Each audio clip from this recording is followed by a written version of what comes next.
Law without government. How could that work?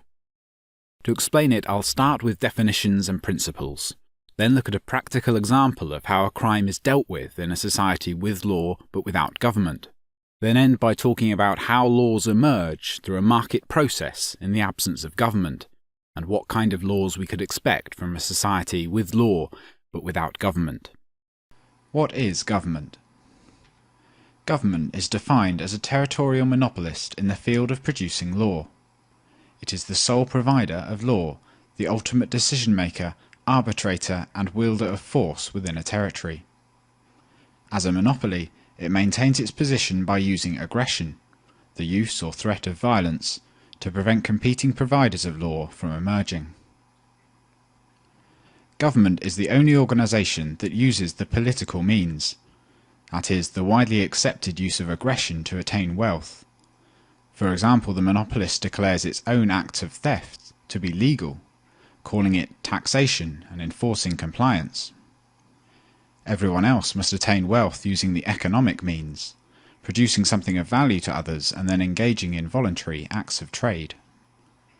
Government is a territorial monopolist of law. But what is law? Interpersonal conflicts are possible due to material scarcity of resources and goods, and diversity of interests between individuals.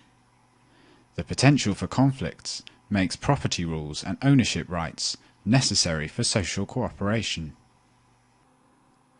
For example, apples are scarce, and this means that if two people both want to eat a particular apple, they cannot both be satisfied. For conflict avoidance, we need property rules to establish who has the ownership right over the apple, that is, who has the right to decide how the apple is used. Laws are property rules that emerge from the resolution of conflicts. The production of law, the resolving of conflicts, is a service provided by an arbitrator or judge. Imagine two individuals stranded on a desert island, Adam and Ben.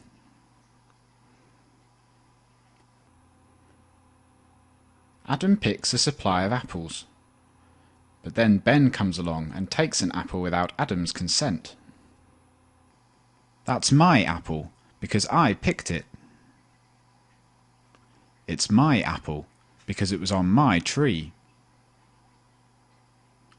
With no one else on the island, Adam and Ben have no one they can turn to for help resolving this conflict. They may succeed in negotiating a peaceful settlement, or they may resort to physical violence. Now suppose there is a third individual on the island, Charlie. Now there is another possible way for Adam and Ben to resolve their apple conflict peacefully. Ask Charlie for his opinion and agree to whatever resolution he suggests. We're having a dispute over an apple. Both of us claim it as our own. Will you arbitrate for us? This is third-party dispute resolution. Adam and Ben both make their cases to Charlie. Charlie must decide who he believes has the stronger claim to the disputed apple, and then pronounce a judgment on the case.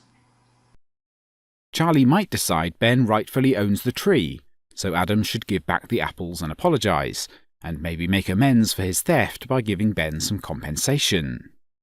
Or Charlie might decide no one owns the tree, so apples can be freely picked from it, so Adam gets to keep his apples and Ben is in the wrong for preventing Adam from picking the apples. Or maybe Charlie will find a compromise between the two positions, so Adam gets to keep the apples that he already picked, but is not allowed to pick any more. Whatever Charlie decides, one party is going to be disappointed, but still has the strong incentive to accept the decision for the sake of continued peaceful interactions. I do not think Ben owned the tree, so I award ownership of the apple to Adam. Charlie has just produced a law. He has made a judgment about who the rightful owner of a disputed property is. He has awarded legal ownership of a property to one of the disputants. But Adam feels that it would be unjust if Ben only has to return the apple he stole.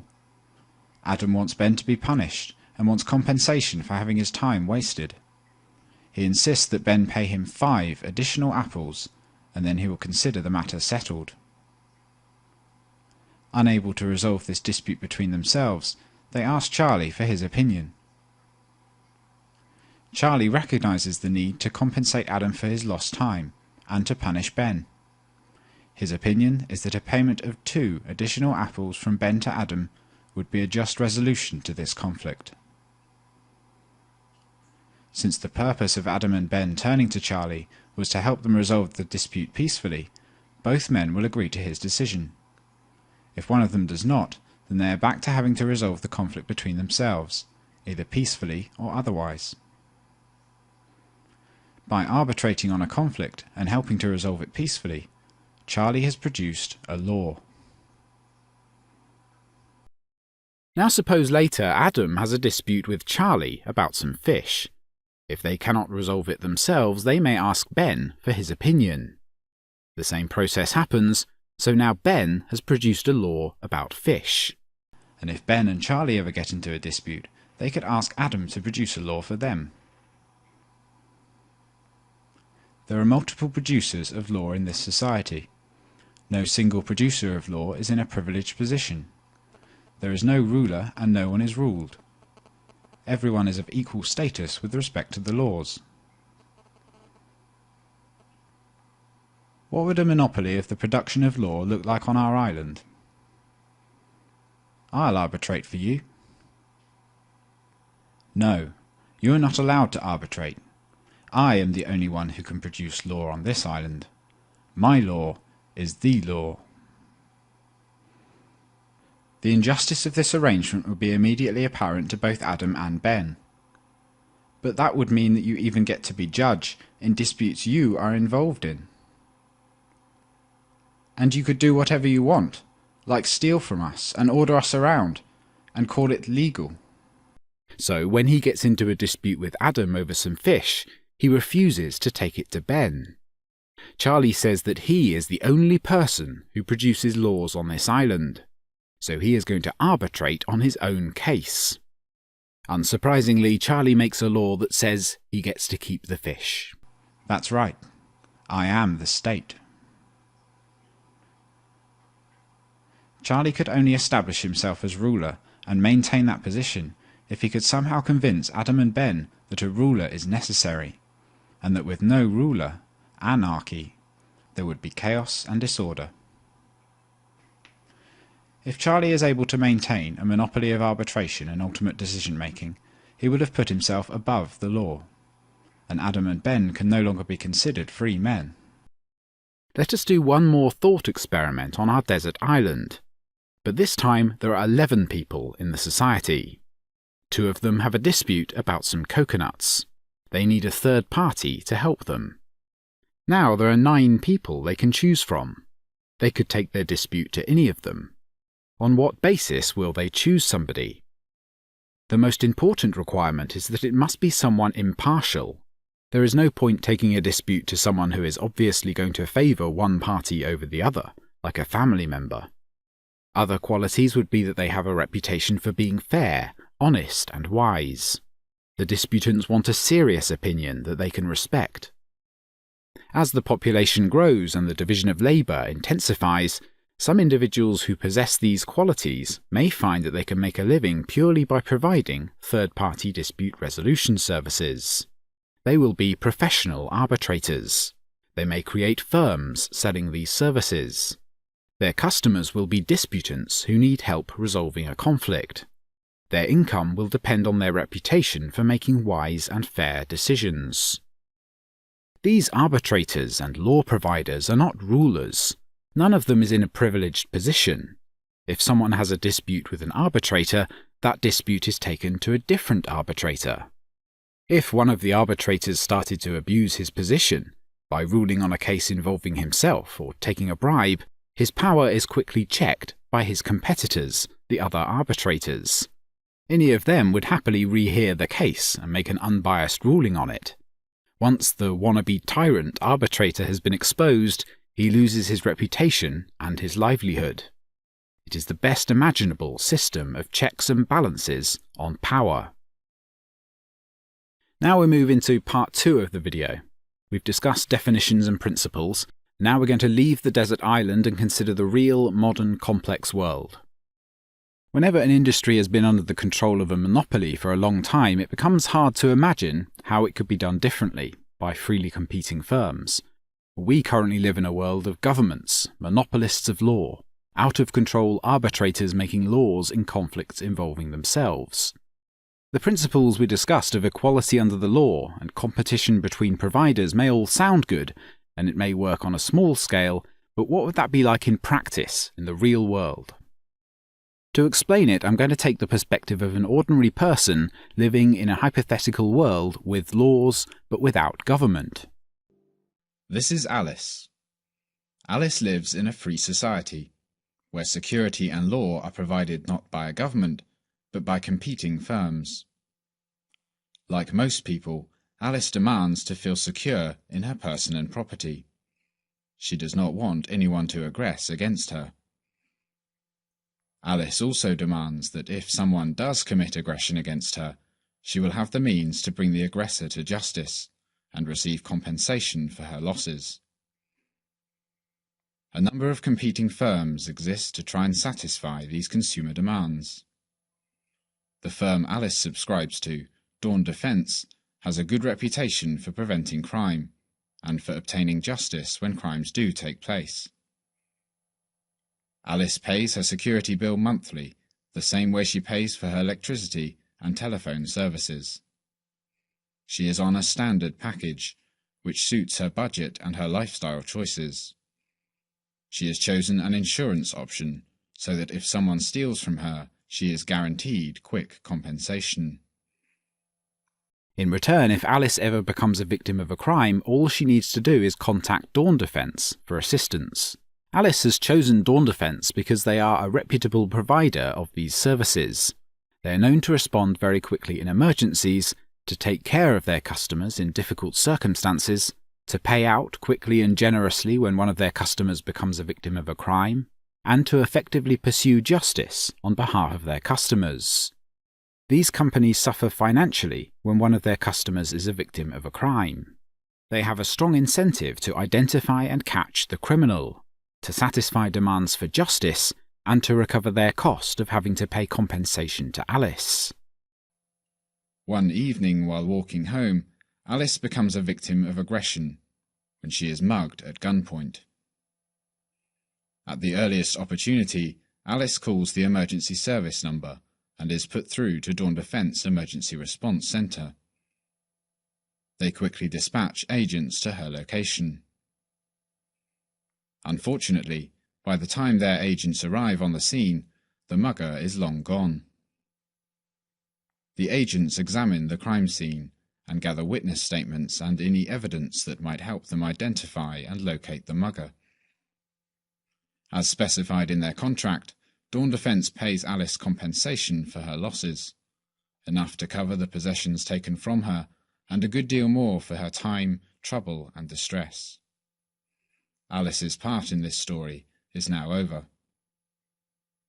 Dawn Defense, however, will want to bring the mugger to justice. They will want to recover their costs, and they have promised their customers that muggers will not get off lightly.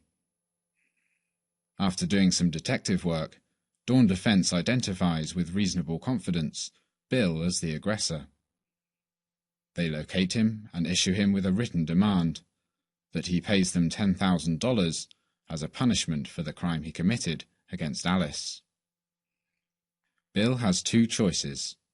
He could admit his guilt and pay up so that Dawn Defense leaves him alone, or he could refuse to pay.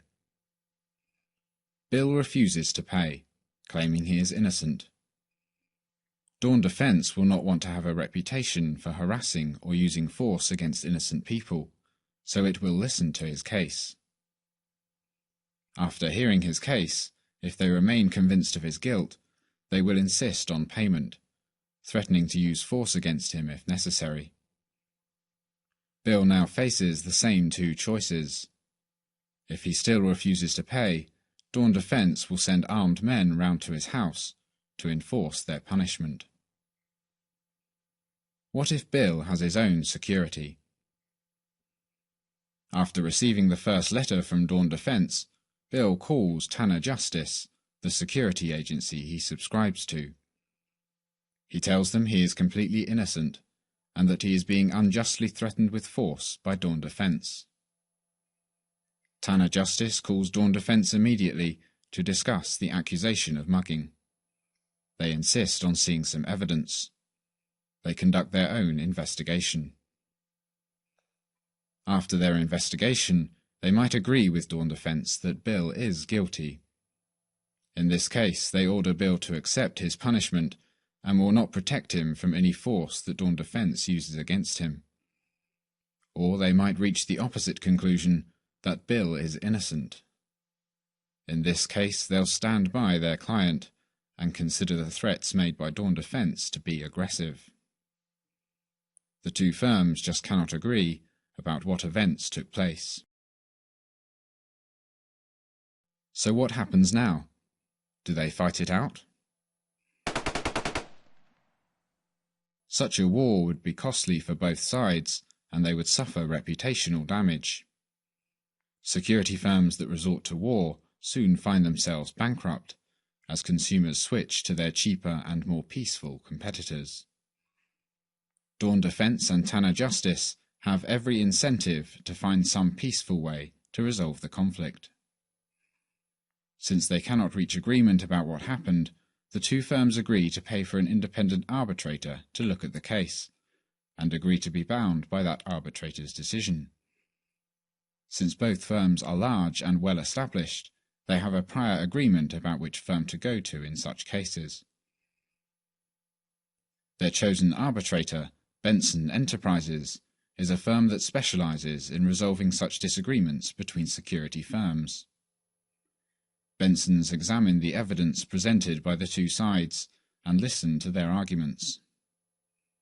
After careful consideration, they conclude that Bill is guilty of mugging Alice. As agreed, both sides accept the decision. Tanner Justice stand down from defending Bill. Now, with no one to protect him, Bill has no other choice but to accept his punishment. Benson Enterprises is a highly respected firm, and no other security firm will agree to defend him now against the force threatened by Dawn Defense, unless new evidence emerges or the reputation of Benson's is brought into question. If Bill cannot afford the $10,000 punishment, Dawn Defense will accept payment over a longer term. They may insist on taking a portion of his wages until his debt, plus interest, is paid, and they may contract with his employer to ensure they are paid on time. If Bill is unemployed, they may insist on taking a more active role in his life. They may force him to work at a place of their choosing. If Bill is dangerous or cannot be trusted to make the payments, they may restrict his movements to a certain region, or, as a last resort, to a certain building, a secure workhouse where criminals are held while they pay off their debts to their victims and serve their punishment. Bill's crime against Alice will be noted by the various competing criminal records bureaus, and his identity will be made public in databases and in the media. Security agencies now consider Bill a higher risk for committing further crimes, and may take steps to protect their customers from him. Bill may find it difficult to find a security firm that will accept him as a customer, and if he does, he may have to pay higher premiums for it. Because of his record, other business owners may refuse to employ or trade with him, and landowners may not permit him to enter their land. The performance of the security agencies is noted by various competing watchdog organizations that provide consumers with information about the quality of security and arbitration firms. The details of the case are made available to auditors who check that the practices of the security and law firms adhere to quality standards. We cannot know in advance how the security and arbitration firms will be structured. We cannot know how many firms will operate in a given area, or how large an area a typical firm will cover. In this video, the two security firms performed a number of distinct functions themselves. Free market competition is needed in order to know whether all these functions will be provided in-house, or whether some would be outsourced or provided by distinct firms. All these related industries keep the firms satisfying consumer demands for security and law true to their function of protecting individuals against aggression, serving justice, and maintaining order in society.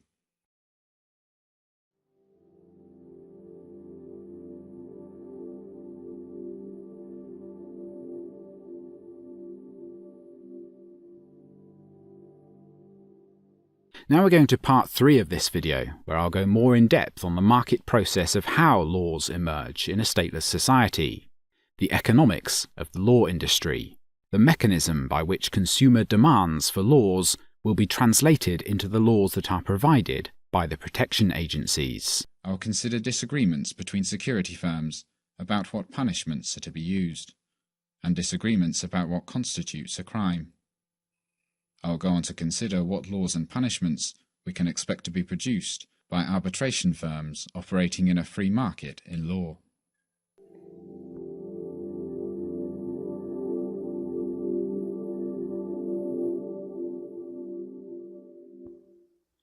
There are 2 potential sources of conflict between protection agencies.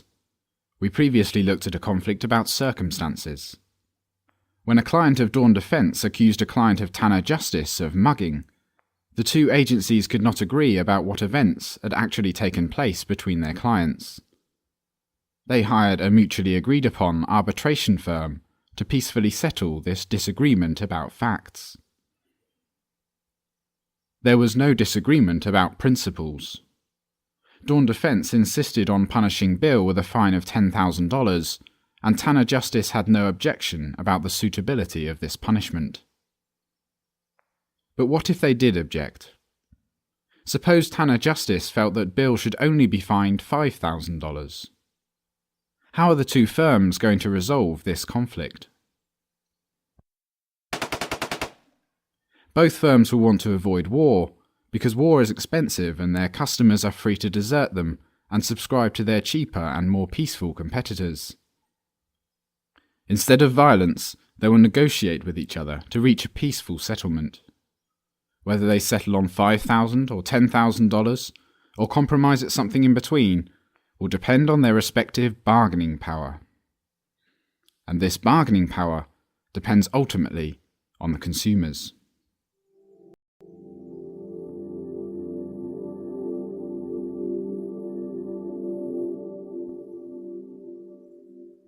To illustrate how consumers influence bargaining power, take a more extreme example, a disagreement about the suitable punishment for murder. Bill, a customer of Tanner Justice, murdered Alice, a customer of Dawn Defense, and, possibly after hiring a third party, neither side disputes the facts. The disagreement is that Dawn Defense is in favour of the death penalty for murderers, while Tanner Justice is opposed. There can be no compromise here. A third-party opinion is of no use. The protection agencies are not going to be able to agree on a court to approach. Would it be life or death for Bill? It seems as though one protection agency is going to lose out here. Dawn Defense has advertised itself as pro-capital punishment. It has promised its customers that it will seek the death penalty against anyone guilty of murder. They could potentially lose lots of customers if Bill, the murderer of Alice, their customer, escapes with his life. Tanner Justice is anti-capital punishment. It has promised its customers that it will seek to protect them, even when they are judged guilty of murder, against anyone who threatens them with the death penalty. If they can't prevent Bill being killed by Dawn Defense, they could potentially lose lots of customers as well. It is in the strong interest of both agencies that their own punishment is the one used. But one of them must back down, because there is no compromise between life and death, and the only other alternative is war. This kind of dispute gets resolved by a stand-down payment being made from one firm to the other. The direction and size of the stand-down payment depends on the bargaining power of the 2 firms. Here's a numeric example of how these stand-down payments work. Suppose Dawn Defense estimates that if it backs down in this case, it will lose $1 million worth of revenue from customers who abandon them because they cannot deliver on their pro-death penalty position. This means they will be willing to pay up to $1 million to ensure that Bill gets the death penalty, so that they would hold on to those customers. Tanner Justice similarly estimates how many customers they would lose by backing down. They estimate it will lose them $500,000 in revenue, so they would be willing to pay up to $500,000 to stop the execution. So the two sides come to an agreement. Dawn Defense offers to pay $800,000 to Tanner Justice if they will stand down in this case and allow them to execute Bill. Tanner Justice accepts the offer because if their estimates are correct, they gain $300,000 from the deal. Dawn Defense is better off by $200,000 from retaining those customers. Consumers as a group benefit too, because they were willing to pay $1 million for Bill to be executed, but only willing to pay $500,000 for him to avoid execution. As a result, Tanner Justice stand down from defending Bill, and he is executed.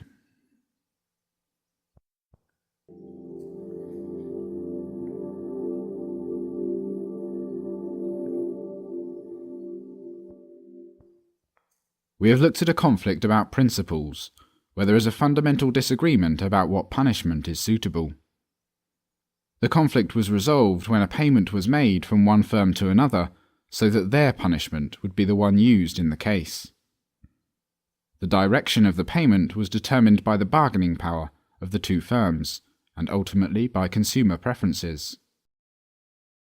The reason Dawn pays Tanner, and not the other way round, is that Dawn had more to lose by not getting their way. In this hypothetical, capital punishment for murderers is the more popular viewpoint. Since Dawn and Tanner are both reputable firms in a mature market, they do not negotiate these stand-down agreements case by case. It may be that Dawn Defense makes annual payments to Tanner Justice, so that capital punishment is used in every case. They have standing agreements about how to handle each situation, and regular stand-down payments. This way everyone knows what will happen in advance, and consumers can make an informed choice. Tanner openly declares that while it will not enforce the death penalty itself, they will also not be able to defend their customers from the death penalty if they murder a customer of Dawn Defense. For another type of crime, Dawn and Tanner may have a different stand-down agreement. Perhaps Dawn Defense is in favour of corporal punishment against violent offenders, while Tanner thinks imprisonment is a more suitable punishment. Maybe the majority in this case agree with Tanner, so Tanner makes a regular payment to Dawn, so that the Tanner way is upheld. Dawn Defense customers who support corporal punishment will have to settle for knowing that it will not be used if the violent offender is protected by Tanner. The pattern of payments between these two firms could be complex if they have many disagreements with each other about crime and punishment principles. And there will not just be two protection agencies in society, but many. A network of payments will emerge, with each firm calculating how much a favourable agreement with another firm is worth to them. Each pair of agencies will have a set of stand-down agreements with each other for any principled disagreements. Agencies that have the same policy as each other can pool their resources to secure beneficial agreements with the protection agencies they have a mutual disagreement with. For example, all the anti-capital punishment agencies could bid as a group against all the pro-capital punishment agencies for an agreement that capital punishment will not be used against their customers. One of the many areas in which the protection agencies compete with each other is in how successful they are at getting their advertised punishments enforced against clients of other firms.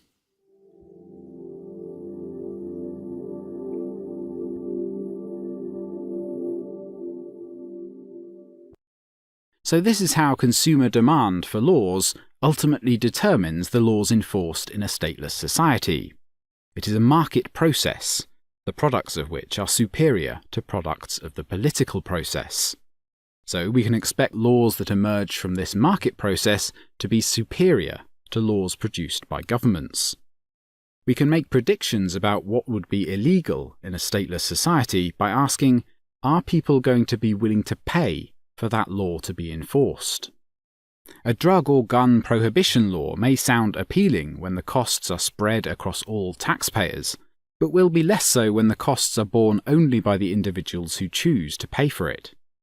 A protection agency trying to enforce a prohibition law would have to charge customers significantly more to cover the cost of enforcing the law. Principally, the cost of attaining stand-down agreements with the competing protection agencies that promise to protect gun owners and drug owners from violations.